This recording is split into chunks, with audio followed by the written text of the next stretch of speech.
Everyone, biology की class में आपका स्वागत है और हम पढ़ रहे हैं क्लास 9 की बायोलॉजी चैप्टर नंबर 1, जिसमें हमें पढ़ना है जो है कि the fundamental unit of life, जो हमारे शरीर की मूलभूत इकाई है, हमारे जीवन की मूलभूत इकाई है, उसको हम लोग कोशिका बोलते हैं।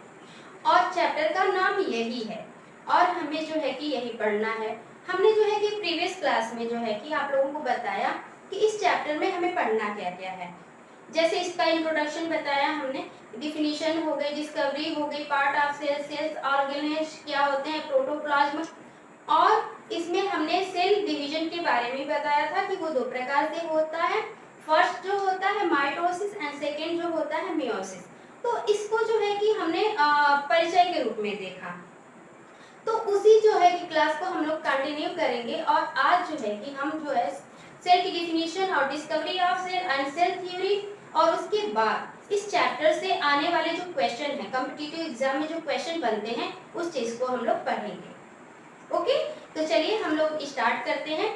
जैसे कि जो सेल है, तो सेल जो होती है वो हमारे जीवन की मूलभूत इकाई है, एक डिफिनीशन ये हो गई। और जितने भी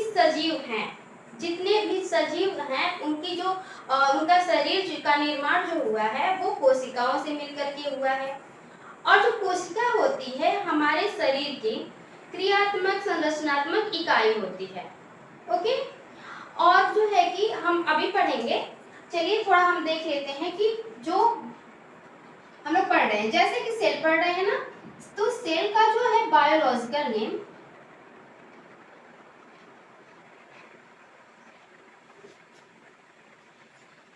ये नेम होता है साइटो। साइटो मींस क्या होगा, सेल। सेल जो है कि इंग्लिश नेम है, जो सेल है वो इंग्लिश नेम है। इंग्लिश में हम सेल बोलते हैं, लेकिन हम बायोलॉजिकल नेम अगर हम लोग बायोलॉजी में जानेंगे तो सेल को जो है कि साइटो कहते हैं। सेल का मतलब होता है कि कोशिका, कोशिका होती है। ओके, और स्टडी ऑफ सेल, जिसमें हम कोशिकाओं का अध्ययन करते हैं, वो क्या कहलाता है, तो साइटोलॉजी।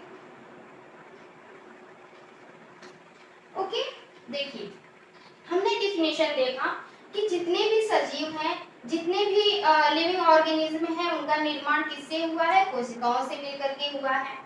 तो देखिए, अब अगर हम कहें कि द फादर ऑफ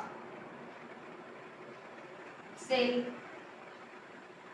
ठीक है, अगर यहीं पर जो हम कहें कि डेड सेल की खोज किसने किया था, फिर उसके बाद जीवित कोशिका की खोज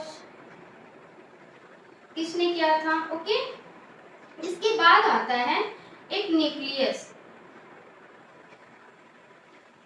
न्यूक्लियस की खोज किसने किया था।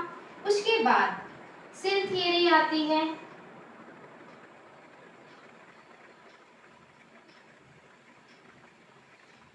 सेल थियरी आती है, उसके बाद आता है कि सबसे छोटी कोशिका, स्मॉलेस्ट सेल, बिगेस्ट सेल। इसके बाद ये तो ओवरऑल है, मतलब वर्ल्ड में, इन ह्यूमन हम मानव में देखते हैं, इन ह्यूमन में जो है कि स्मॉलेस्ट सेल, बिगेस्ट सेल,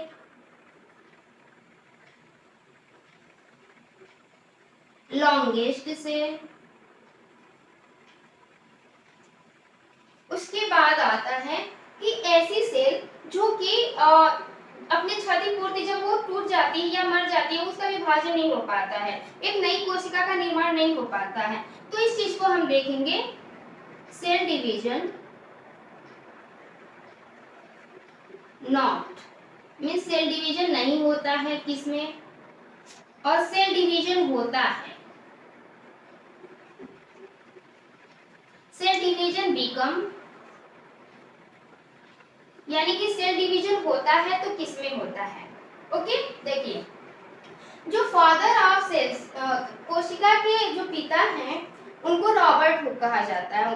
और इन्होंने जो है कि कोशिका की खोज जब इन्होंने किया था, तो कार्क की जो छाल थी, छाल, पेड़ की छाल, उसे कार्क बोलते हैं, ठीक है, उसमें उन्होंने ऑब्जर्व किया कि जो है कि जब उन्होंने देखा उसमें माइक्रोस्कोप द्वारा, रॉबर्ट हुक जी ने 1665 में इसकी खोज हुई थी, ठीक है। तो उन्होंने देखा कि इसमें जो स्ट्रक्चर दिख रहे हैं ना, वो जो हनीकॉम्ब होती है उसकी कंपार्टमेंट जैसा दिख रहा था, एक जैसे बना होता है ना चैम्बर की तरह, छोटे छोटे डब्बे की तरह खाली बना हुआ होता है, तो ऐसे ही था वो।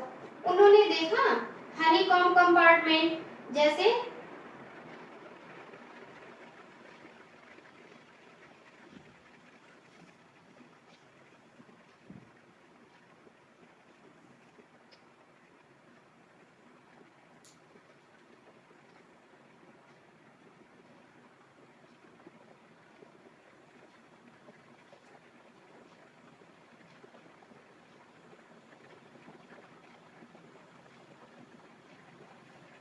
इस तरीके से जो है कि बना हुआ था, ओके।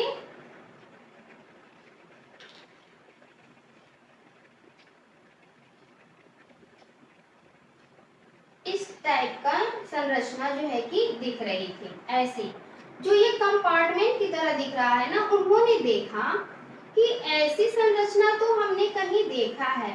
तो जब कार्क की छाल को उन्होंने देखा उसमें, तो ऐसी ही संरचना दिख रही थी, तो उन्होंने कहा कि इसको सेल नाम दे दिया। क्या नाम दे दिया? सेल, ठीक है। इसको जो है कि सेल नाम दे दिया। फिर उसके बाद जो है कि ये तो डेड सेल थी। फिर उसके बाद एक वैज्ञानिक और आए, रॉबर्ट हुक,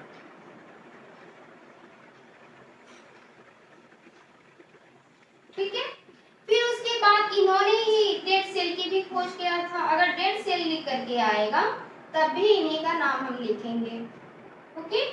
अब आ गए लिविंग सेल, जो जीवित कोशिका थी। ये तो मृत कोशिका को इन्होंने देखा था, जीवित कोशिका के लिए जो है आए थे एंटोनी वॉन और लीवेनहॉक।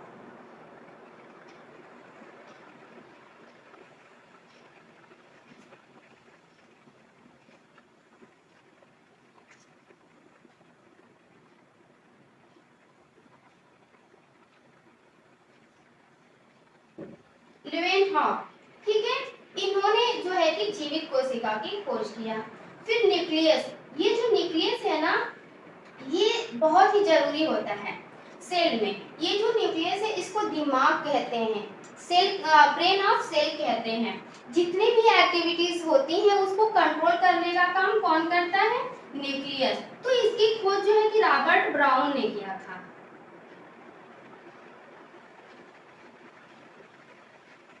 ओके। देखिए ये रॉबर्ट हुक जी हैं और ये रॉबर्ट ब्राउन है, ओके। फिर उसके बाद जब देखें कि भाई जीवित कोशिका की खोज हो चुकी है, तो इनके निर्माण को लेकर के